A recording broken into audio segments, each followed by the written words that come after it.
Pozdrav svima, htjeli biste postati snimatelji životinja, odnosno fotografije životinja, divljih zvijeri, medvjeda, jelena, srna, vjeverica, tako dalje.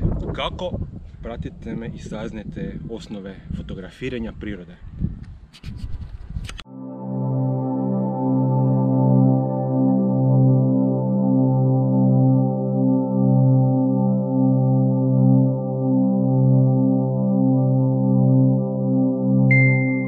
Pozdrav svima još jedanput, ja sam Goran Šafarek, inače sam biolog, ali dosta se bavim snimanjem životinja i prirode općenito. Napisao sam dosta knjiga, napisao sam dosta časopisa, recimo National Geographic. Zadnje vrijeme bavim se i sa filmovima o prirodi, o divljim životinjama, tako da mogu vam nešto reći, par tajni, pogotovo za nekog ko tek ulazi, ko bi htio postati snimatelj, odnosno fotograf životinja.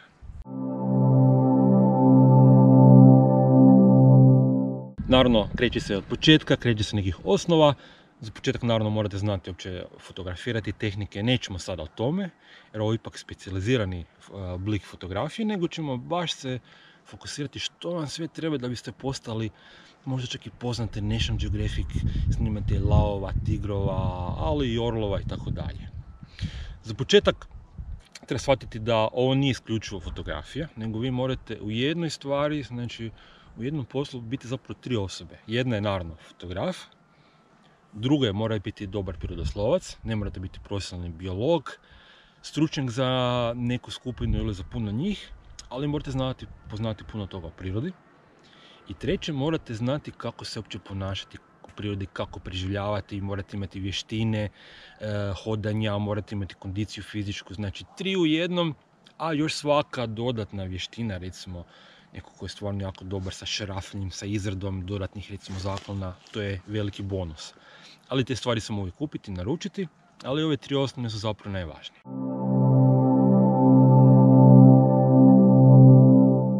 Prvo i najvažnije, divlje životinje najčešće su plahe, nisu blizu.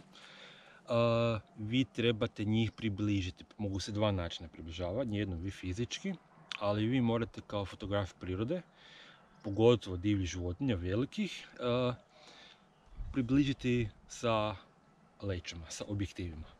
Znači u načelu fotografija prirode koristi veliki teleobjektive. Ovo je jedan od njih. Malo je maskiran, ali ćemo ga otkriti. Znači ovo je jedan od mojih objektiva koji najčešće koristim. Radi se o Canon velikom objektivu. Znači ovo je mala neoprenska i zaštita od udaraca, ali i kamuflaža određena donekle. Ovo je objektiv 600 mm.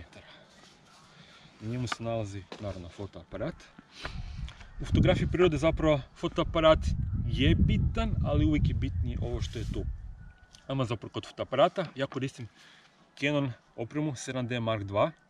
Ovo više nije nekakav top fotić, ali na čelu puno je bitnije neke druge vještine. Naravno, ako imate novaca, zašto ne kupite neki stvarno top aparat od par tisuća eura.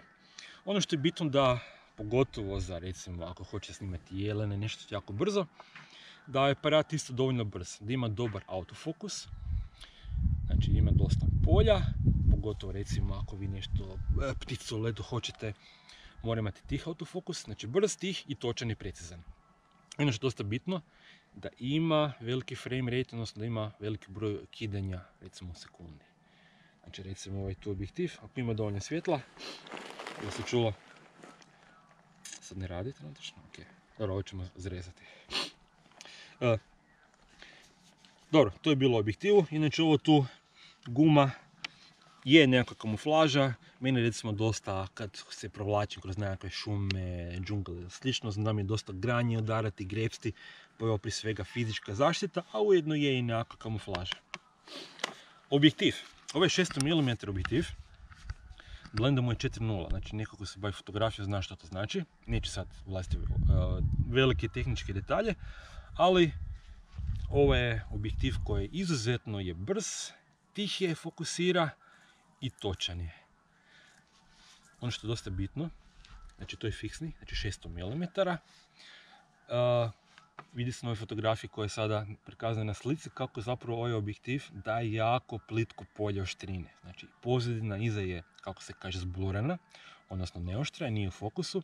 I to je zapravo ono što je velika prednost ovakvih objektiva. Znači ima plitko polje oštrine i time se može izolirati subjekt, tako da recimo ne ulaze u kadar nekakvi previše grana ili pozadina što samo može odvratiti pažnju.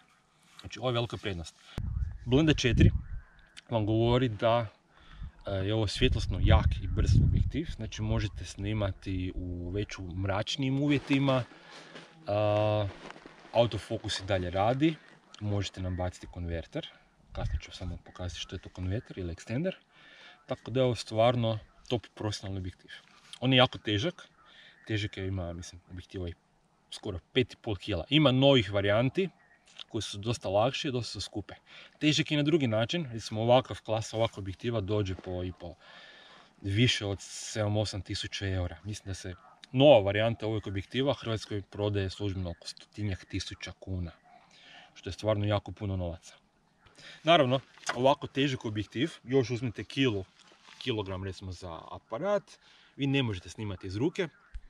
Ovo je starija, znači danas imamo dobre Sony i drugi fotići koji imaju stabilizaciju u samom aparatu, međutim, ovo je toliko teško i toliko zapravo povećava da vi kad pogledate, to vam je jednom trenu je, ne znam, hrast, u drugom trenu vam je šuma, znači jako je usko polje i još je teško. Znači vi ne možete de facto ovo koristiti iz ruke, osim nekakvim sretnim situacijama kad ima strašno puno svjetla i kad, ne znam, pratite u letu neku pticu pa možete i imate sreću. Zato se koriste obvezno ovakvi objektivi. Plus, naravno, vi ne biste mogli to držati dugo vremena. Znači, to su ovakvi stativi sa gimbal glavama. Ja moram jako paziti da dobro pričvrstim. Inače, ovaj objektiv već je 2 puta padao i bio na servisu. Upravo zato što nisam dobro pričvrstio u žurbi, u nekakvom. Evo, znači sad možete, znači kad ga zategnete, čvrst je stabilan, kad ga otpustite, još uvijek je stabilan, treba ga malo naravno uravnotežiti mrvicu. Ono što je najvažnije, vi sa pokretom, znači ovakav težak objektiv, sa najlakšim, sa minimalnim, sa dahom vjetra, možete ga pomicati. I možete nišaniti. Evo. Znači to je prednost ovakvih stativa sa gimbal glavama. Naravno, sam stativ ima još koji kilo više, tako da je već to sve dosta nezgodno. Pogotovo kad se recimo na terenu, ali najčešće se ovakvi objektivi koriste na nekoj fiksnoj poziciji. To ću malo kasnije doći. Međutim, ovo nije jedini objektiv. Čekajte malo. Donijet ću još svoj fotoruksak da se vidi. Ovo je jedan vrlo zanimljiv objektiv, jako ga volim. 100-400 mm, jako je koristan ne samo u fotografiji prirode. Znači ovo je 400 mm, ovo je 100 i sve između. Kvalitetan je, daje oštru sliku ne kao ovaj, znači ovaj daje vrhunsku sliku, unutra vrhunska optika, ali je i jako iskoristiv. Također, ovaj objektiv nije samo koristan za, evo, imate divlje životinje, nije samo koristan za fotografiju prirode, nego i za recimo krajolike, opet možete izolirati neke dijelove krajolika. Ali, recimo, jako je dobar za ptice i nije znači ni približno toliko težak, možete ga nositi i za početnike je ovo izvrstan izbor. I samo on ima, mislim, kilo i pol ili tako nešto, stavite aparat, nije opet jako lagan, ali jednostavno to je težak sport. Znači morate biti u dobroj fizičkoj kondiciji. Inače da, 100-400 blenda je najveća na 400 mm 5-6, znači svjetlosno je nešto slabiji. Prevedeno, znači kad je već tamno, ovaj objektiv će moći još nešto davati dovoljno oštre snimke, ovaj već neće. Današnji novi super fotići, recimo Sony ili slično, imaju jako dobar ISO, pa naravno može se već snimati, odnosno fotografirati u dosta tamnim uvjetima, ali da se samo malo vratimo na ovih 600 mm. 600 mm je prednost u tom što imate jako dobru pozadinu, znači zbluranu, dobar bokeh, ali sa druge strane svaka i najmanja trešnja se osjeti i može vam poremetiti fotografiju, odnosno bude potrešena snimka. Znači staro je pravilo da mora biti brzina zatvarača, odnosno ekspozicija recipročna, znači mora biti barem 600-tinka. Znači vidjeti 1/600, što je jako zapravo brzo, znači. Naravno, ako imate stativ, malo je, ovo se nosi na ruku, jel? Ali svejedno vi sa ovim objektivom sa ovako velikim povećanjima morate imati puno svjetla. Znači da biste imali barem 1000. Ovaj već dosta je stari Canon, ne podnosi više recimo osjetljivost od 1600 ISO, tako da je relativno limitiran, ali ipak zbog Blende 4 još uvijek je jako iskoristivo. Tako da jednostavno stativ je ovdje obavezna stvar. Naravno, sad koliko često se ljudi pitaju, dobro, pogotovo ljudi koji nemaju veze s fotografijom, pitaju pa ti tu možeš vidjeti mjesec, ljude kad hode na mjesec. Naravno, to nije istina. Je jako velik, ali svejedno daje nekako povećanje otprilike kao nekakav prosječni dalekozor. Znači uzmete nekako dalekozor, vidjet ćete, toliko sad povećava. Naravno, ovo nije nekako čarobno, magično oružje, vi svejedno morate ipak biti sami fizički blizu. Naravno, što ste vi bliži, nije isto ako mi recimo predmet što vi snimate, neka životinja recimo udaljena 100 metara, onda se gubi ta dubinska oštrina. Ili ako recimo 10 metara, onda imate savršeno zbluranu podlogu. Tako da treba se približiti.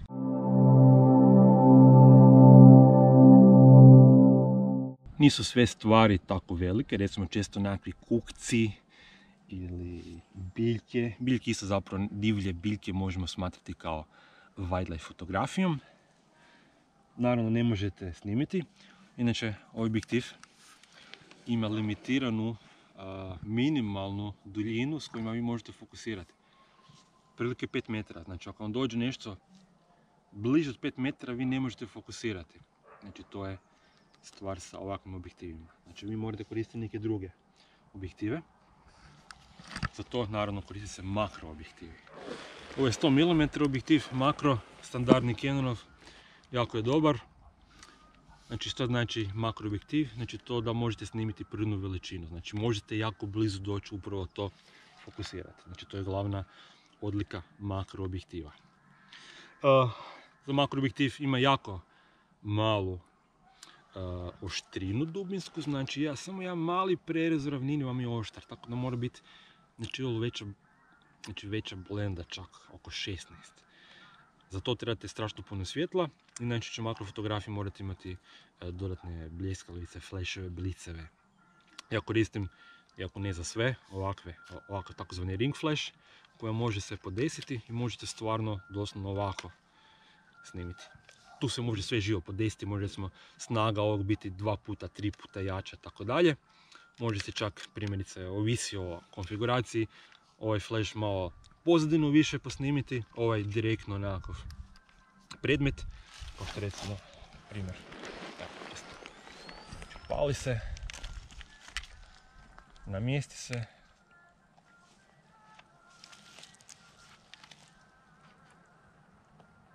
evo, škljac. To je načelo. Nećemo sada puno o makrofotografiji, to će biti jedna od idućih tema, a da ćemo se fokusirati na ovu klasičnu wildlife, znači sa teleobjektivima. Ali dobro znate. Samo kad smo već kod toga, imam jedan isto meni super objektiv, malo čudan, 65 mm, ima samo jedan prsten, znači koji je ujedno, odnosno fokus, ali pogledajte, dobiti čak ne 1:1, nego 5:1, znači 5 puta možete približiti, osnovno ovaj jedan prašnik vam može biti krupno, znači ovo je već mali pravi mikroskop. Naravno, tek za ovo treba svjetlo i maksimum blende, znači skoro uvijek 16 mm. Evo, to je to. Imam jedan zaostatak, popravni, spomenuo sam extender, morat ću gasiti, znači kad god mijenjate objektive dobro je ugasiti, ako ništa drugo spriječite nekakav strujni krug. Također kad je struja onda postoji taj statički elektricitet, odnosno privlačenje prašine. Često, da biste se još približili, koristite ovakve ekstendere ili konvertere. Ovo je 1.4, znači za toliko vam povećava, znači 1,4 puta. To je jednostavno komadić još dodatne leće, izuzetno kvalitetan, pogotovo u kombinaciji sa kvalitetnim objektivom, dolazi do tek neznatnog smanjenja kvalitete slike. Ne mora se uvijek koristiti, pogotovo ako znate da vam je nešto blizu. Naravno, bolje imate taj dodatnu blendu. Povećava, ali dodaje jednu blendu. Znači nije 4.0 nego 5.6. Vratit ćemo. Naravno, kada je već dosta tamno, maknut ćete konverter, nešto će vam manje biti objekt u odnosu na kadar, ali će biti i oštrije. A nekad je često jako velika razlika upravo ta jedna blenda.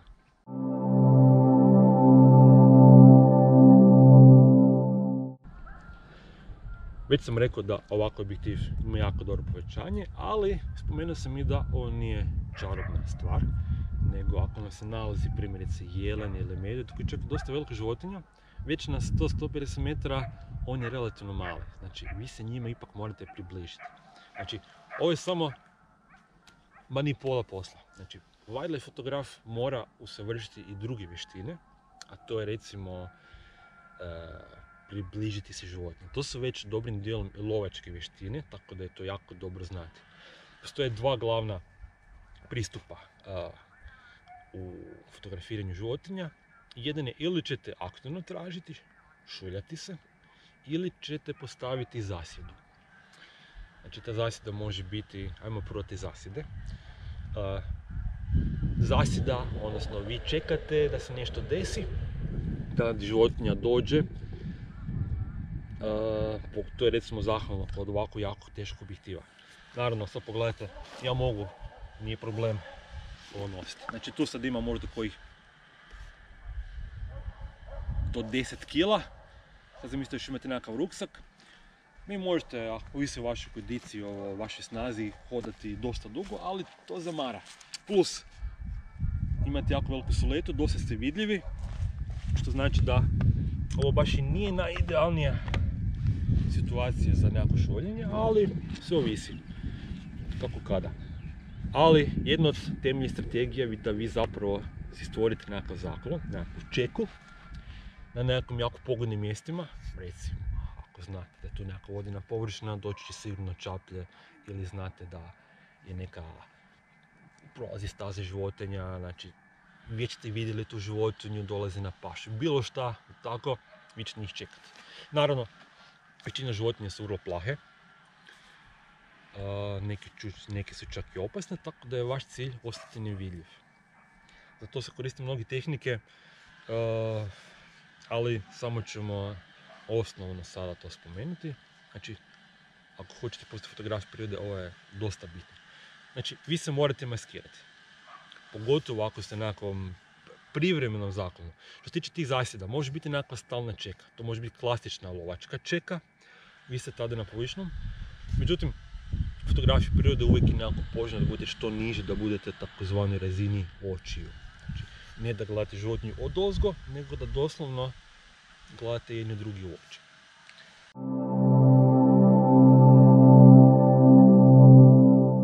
Znači, često jednostavno, pogotovo kad ste u izviđanju, napravit će takozvanu privremenu kamuflažu. Primjerice, koristite nekakve stvari. Jedna od osnovnih stvari je ovakva kamuflažna mreža. Možete se prekriti. Sad malo puše lagano vjetar, ali to su realni uvjeti. Znači jednostavno se možete prekriti i već ste dobrim dijelom nevidljivi.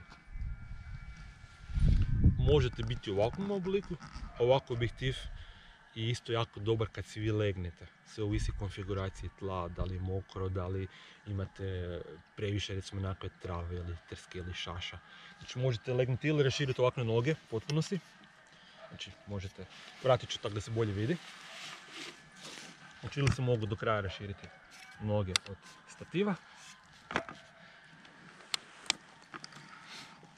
Malo još podbočite.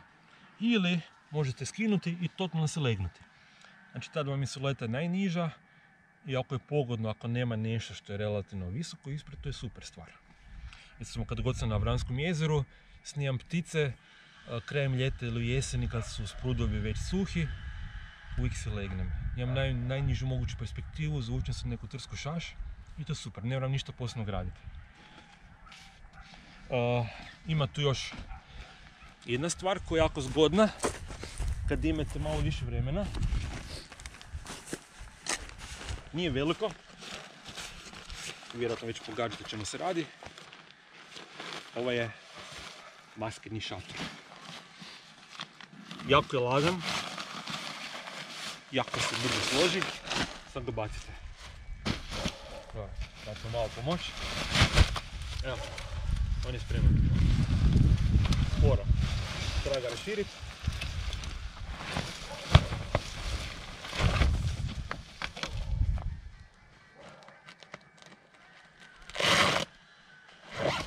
Evo me.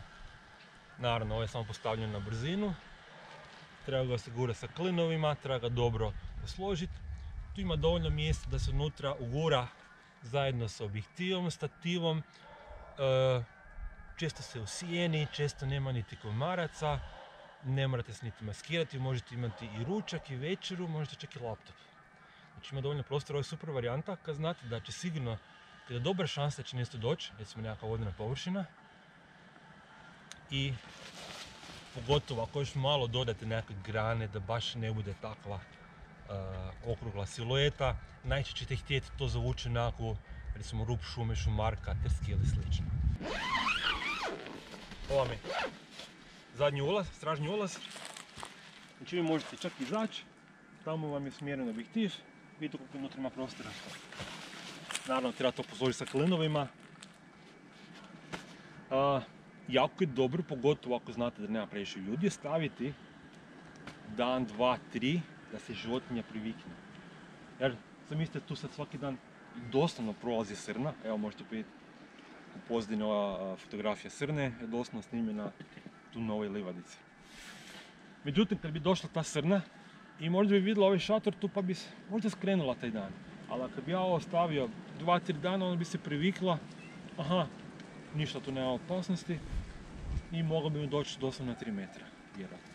Znači s ovim šatorom sam ja snimao crne rode koji su mi dolazile na manje 10 metara. Tako da to je jako dobra stvar, relativno lagana i relativno se brzo sklopi nazad.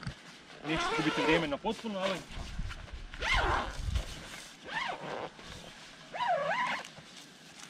jako kvalitetno. Ima puno izvedbi ovakvih šatora. Koje god se uzme, nije loše. Ima čak i za leženje i tako dalje. Evo.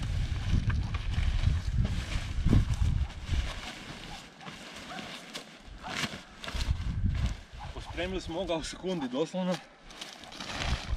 Znači, jako dobra stvar. Klinovi su mi unutra.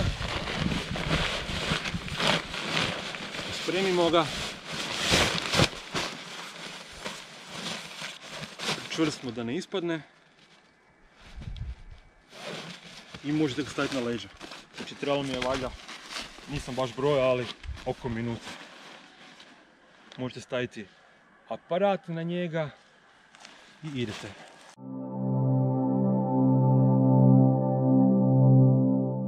Drugi pristup pri ležavanju životinja je šuljanje. Vi se isto morate šuljati sa ovim šatorom, pa dođete, malo stanete.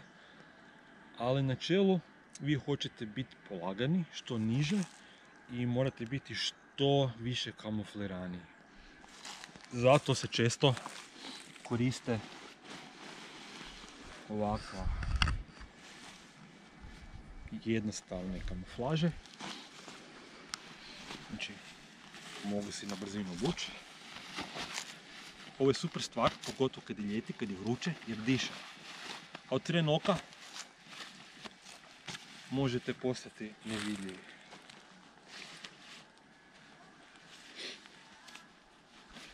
Tu ima par drukera.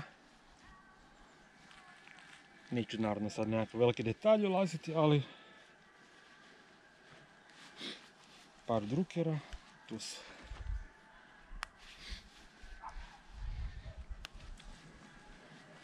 Već sam donekle.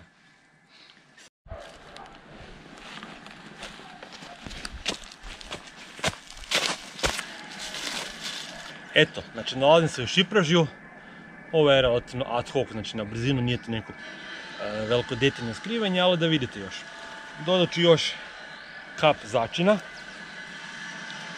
Maknut ću ovu šiltericu. Ima 100 načina kako možete lice sakriti. Stavite ovako. I ruke su isto dosta bitne. Znači jedne vrlo lagane rukavice. Nakon ljetine mogu disati. Naravno, vi ćete već doći spremni sa rukavicama i tako dalje. I kad sam ja na miru, obično ja malo maskiram i stativ, ali da sad ne gubimo vrijeme. I kad sam ovako na miru, dobrim dijelom se utopim u okoliš. Naravno, nijedna životinja neće stajati ovako 2 metra od mene, nego će biti dalje. I ako prijeći se ne mrdam, vizualno sam već jako dobro sakriven. Na brzinu mogu okupiti, dignuti se i otići dalje. Primjerice u kubičkom ritu, kad sam, gdje uvijek znate da će biti životinja, znači kombinacija šuljanja i kombinacija tih privremenih stajanja zaklona. Znači hodam, čekam, vidim, dođem na to pogodno mjesto, da stanem, kako se maskiram, zavučem se neku trsku ili žbunje ili u šumu, po sat 2. Odlučim, ne, ovo nema smisla, neće životinja doći, ili vidim dalje, bolje mjesto, u sekundi se dignem i odem tamo. Znači tako mogu biti cijeli dan. Znači neću tegliti kilometra, ali opet mogu dobar prostor proći. Evo jedan sisavac tamo. Preblizu je, unutar 5 metara je. On mi neće služi za vježbu. Evo poznate mog Micka.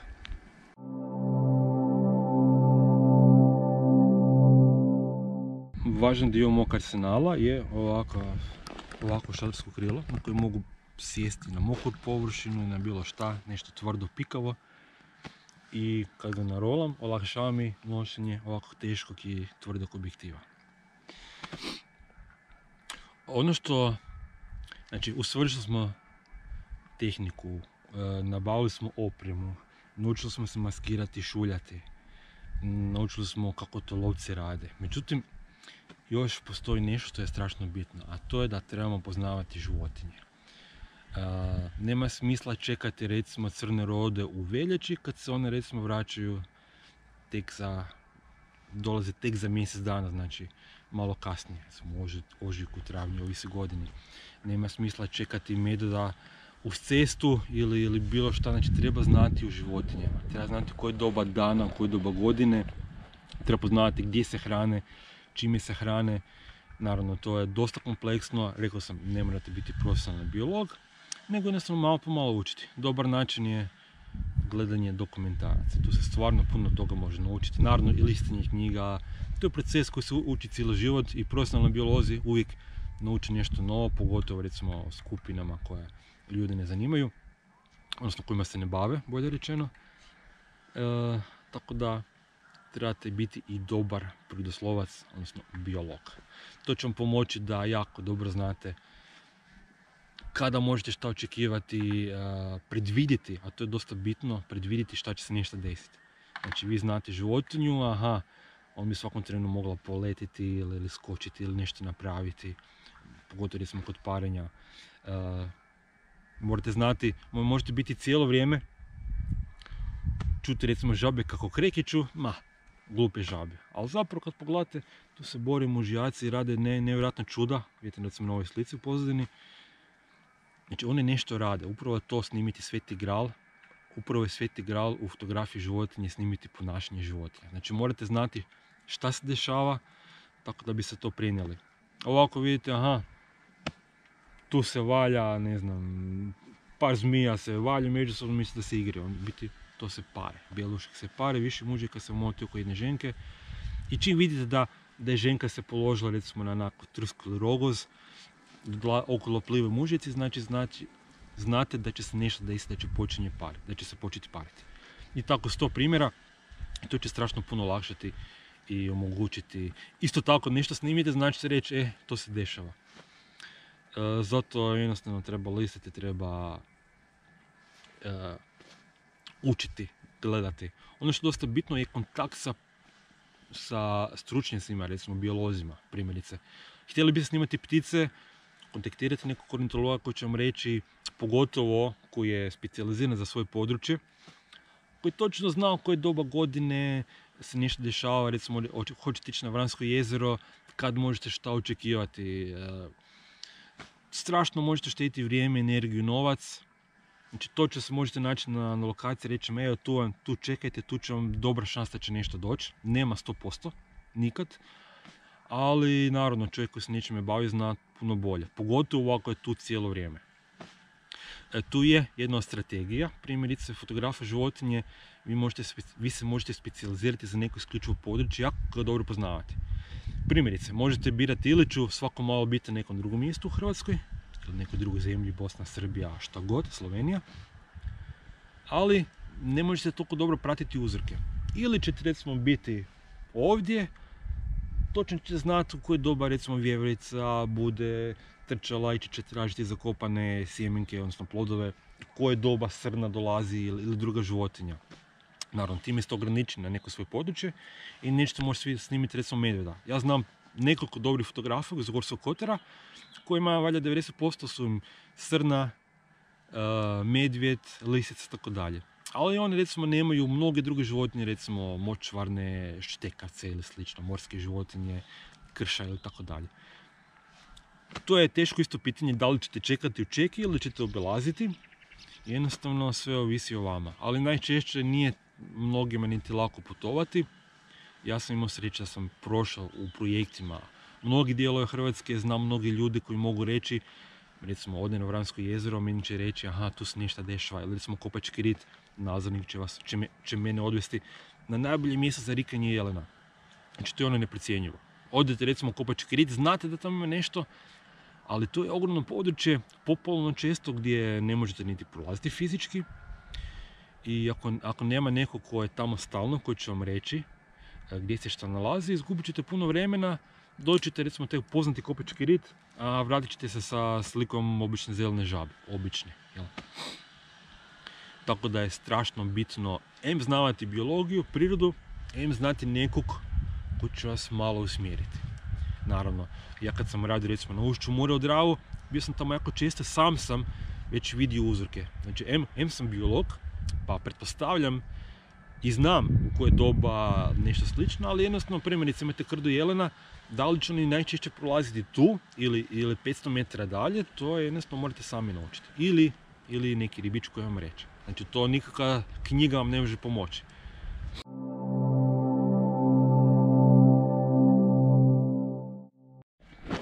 Ono najvažnije, spomenuo sam da biste vi ulovili recimo poskoka, divokozu na planini, štekavca u Kopačkom ritu. To su već jako teški tereni gdje morate znati i kako hodati, kako se kretati, da se ne biste ozlijedili, pali, da vas ne bi nešto niti napalo.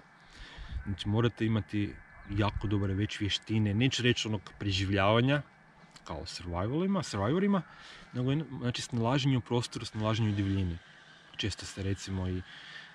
Često sam ja i nekoliko dana od Velebita, znači treba preživjeti, treba jesti, treba naći vodu, odnosno imati vodu sa sobom, treba se znati snalaziti na terenu, koje su sve opasnosti. Primjerice, ako ste na kršu, možete jednostavno posvontnom kamuflažom, pod težinom, lagano skliznuti se, pasti, polomiti se, slično. Treba i znati kako se uopće kretati, recimo na nekom siparu, idete u kanjon Krupe ili Zrmanje. To su sve realne opasnosti, čak i kad planinarite, a pogotovo sa ovakvim opterećenjima, upravo kad razmišljate više gdje je životinja. To je strašno važno i naravno sigurnost prije svega. I to isto se uči, to se isto može vidjeti u što knjigama, što časopisima, što dokumentarcima. Zato su jako dobre pripreme. Već sam spomenuo koliko je ovo teško. Znači vi morate fizički biti jako u dobroj kondiciji. Čak i ako nosite recimo ovaj lakši objektiv, opet to par kila, uvijek imam nekakav ruksak, znači neka najosnovnija čelna lampa, recimo ako se hvati mrak, nešto osnovno hrane, vode, već je to par kila na leđima, pogotovo ako još ovakav maskeni šator nosite, znači morate imati tako dobru kondiciju. Znači doma teretana, trčanje, bicikliranje, bilo koji kardio trening je jako bitan. Znači nema smisla doći na teren, planirate, naučite, iskeširate, potrošite dosta vremena, energije, novaca na pripreme, doći na teren, hodate 500 metara i toliko se morate da vam više nije ni do snimanja, niti do bilo čega. Tako da svaki tih elementa mora biti dobro posložen i zato je ovo vrlo kompliciran hobi, sport, skup je, već sam rekao 100.000 kuna, 10.000 kuna, možda malo manje. Ima tu jako puno novaca. Morate imati čak i recimo bolji auto. Ne možete ići na običnim gradskim autićima na Velebit ili recimo Lonjsko polje gdje ćete zaglibiti u nekom blatu. Znači već terenac gdje stane dosta opreme. Znači trebate puno uložiti vremena i energije da biste dobili jednu stvarno dobru fotografiju.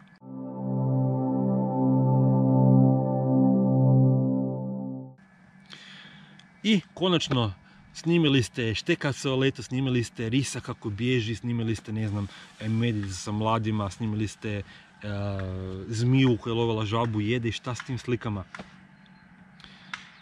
Puno toga možete napraviti. Možete recimo stranice napraviti na Facebooku, po tim silnim socijalnim mrežama postavljati, možete objavljivati časopisma, možete slati na natječaje, možete puno toga napraviti. Naravno, ako vam ta fotografija stoji negdje u ladici pod navodnicima, odnosno nekom hard disku ili DVD-u, uzalud toga, uzalud s time.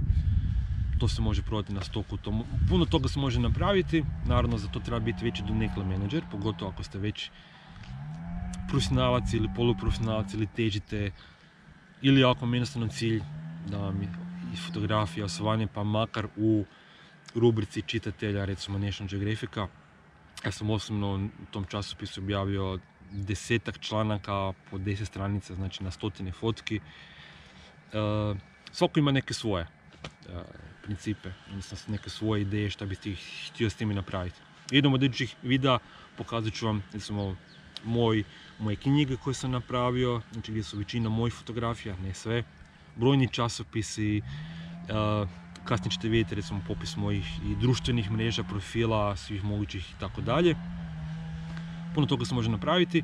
Često recimo ono što je meni dosta bitno je da meni te fotografije prirode, pogotovo životinja, koriste recimo u zaštiti prirode, očuvanju nekih staništa, jer jedna fotografija recimo nekakve vidre ili orla će puno bolje potaknuti javnost nego recimo nekakav znanstveni rad, koliko god bio dobar, koliko god ima dobre podatke pokazivao, ali takva jedna fotografija može puno toga više okrenuti ljude za zaštitu nekog područja. Recimo ja sam dosta bavio sa Dravom, sa rijekama, sa nekim drugim, tako da dosta sam fotografija i donirao, znači za te neke korisne stvari, očuvanje prirode. Konačno vi izvlačite fotografije iz prirode, ali morate zato nešto vratiti. Eto, to bi bilo kratko o snimanju životinja i prirode općenito. Što god vas zanima, postavljajte dolje pitanje. Ako ću moći odgovoriti, vrlo rado ću vam. Biće i drugih videa, nekih specijaliziranih, recimo kako kamuflirati se, a naravno ako ćete htjeti, isto u komentaru recite. Možda makrofotografija i tako dalje. Eto, to je bilo to. Danas ću bar neke od vas potaknuti da krenete stopama poznatih svjetskih fotografa prirode. Meni su uzor, recimo, čak neke fotografije, recimo Franz Lanting, Art Wolfi i Michael Nichols i tako dalje. Mnogi njih niti ne znaju. Možete dalje pratiti kanal moj, pretplatite se, pogledajte neke starije videe i to je bilo to. Hvala na pažnji i do idućeg gledanja i slušanja.